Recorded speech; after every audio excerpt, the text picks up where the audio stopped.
This is a U.S.-China media brief produced by the UCLA Asian American Studies Center. The U.S.-China media brief features interviews with experts and other prominent individuals involved in studying and documenting the dynamic and ever-evolving relationship between the United States of America and the People's Republic of China.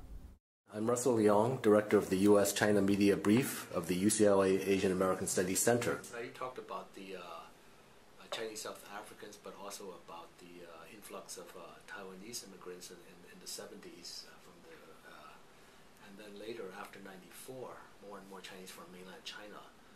We sort of tipped the balance. And so can you talk a little bit about this development, about the difference between the earlier Taiwanese immigrants from the 70s and the more recent mainlanders who now number, what, 200,000 or 300,000?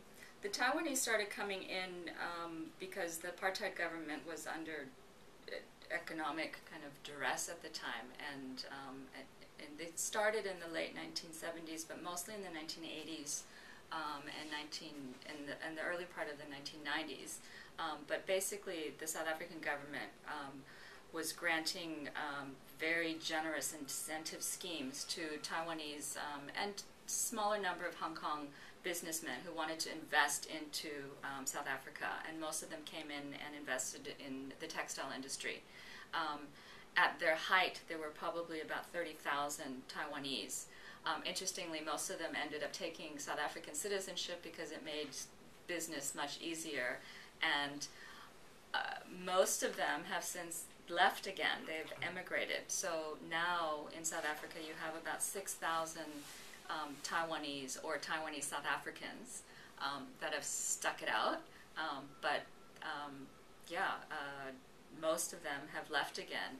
Perhaps they've gone back to China, to Taiwan, but I think one of the interesting trajectories to follow there is the number of Taiwanese who are involved in the textile industry in South Africa suffered when South Africa changed from their political alliances and affiliation from the ROC to the PRC, and when the new Chinese imports started coming in, they could no longer compete, right? So there was a huge kind of loss in terms of jobs in the South African textile industry run by Taiwanese. A lot of these guys actually left and went to South China. And kind of continued on with their businesses there.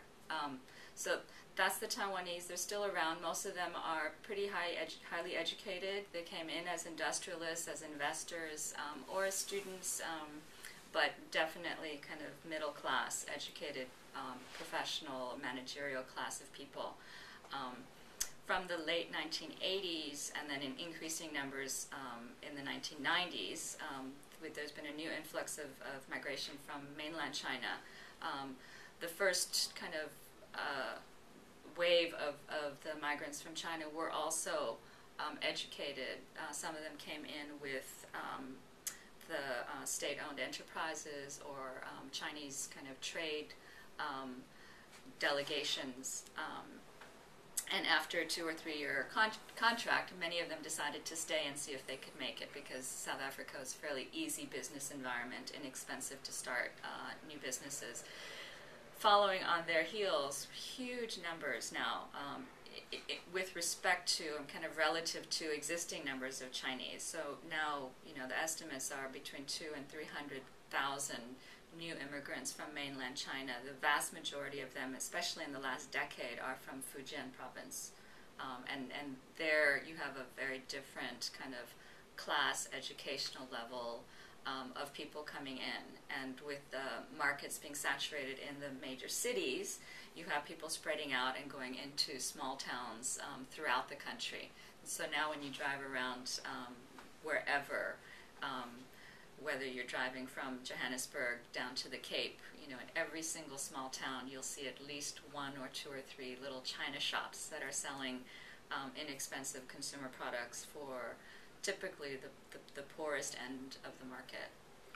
Now, all these Chinese coming must have led to some kind of anti-Chinese sentiment, or at least the emergence of anti-Chinese, and you said you were working on some research now.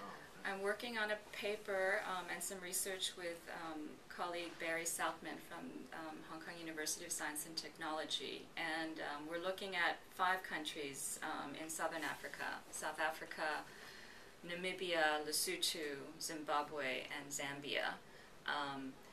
And based on our preliminary research, it seemed to us that anti-Chinese sentiment seemed kind of strongest and most vehement in southern Africa as opposed to other African countries. And so we're trying to explore what's actually happening and whether or not there's a political mobilization of anti-China and anti-Chinese sentiment, and whether or not this is linked at all to a kind of Western-dominated kind of anti-China bias.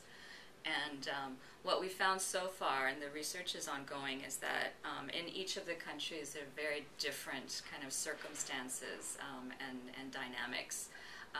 In South Africa in particular, it's actually not, the anti-Chinese sentiment isn't very strong. I mean, I don't know, I'm sure it was in the newspapers all over the place, but in May 2008, last year, there was a kind of rampant xenophobic violence that started in Johannesburg and spread throughout the country. Over 62 deaths and hundreds of people attacked and thousands of people displaced. The victims of those xenophobic attacks weren't the Chinese. They weren't Asian at all. The target of the most vehement kind of xenophobic hatred, violence, if you will, has been in South Africa always black African migrants. And so I don't know if it's because South Africa has other bigger fish to fry, other people to hate. The Chinese haven't been kind of targeted in that way.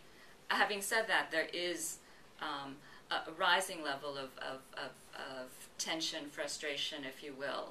The Taiwanese in particular, when they came in with their textile factories, were notoriously bad employers.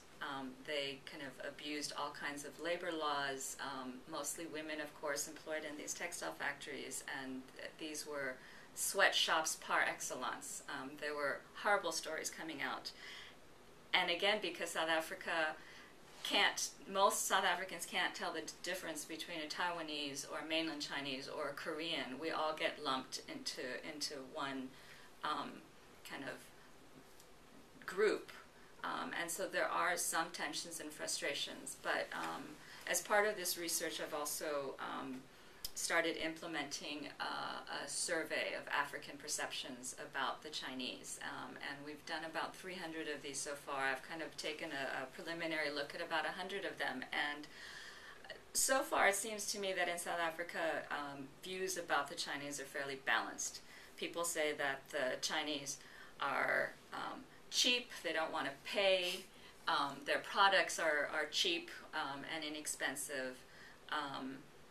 But at the same time, they talk about, the fact that there are now consumer goods that they can afford that they couldn't afford before. For people who have had direct interactions with Chinese, most of them will say, oh, well, they're very nice, I have no problems with them. So I think in South Africa, certainly at least in Johannesburg, in the urban areas where people are exposed to Chinese, there seemed to be a fairly balanced view of it.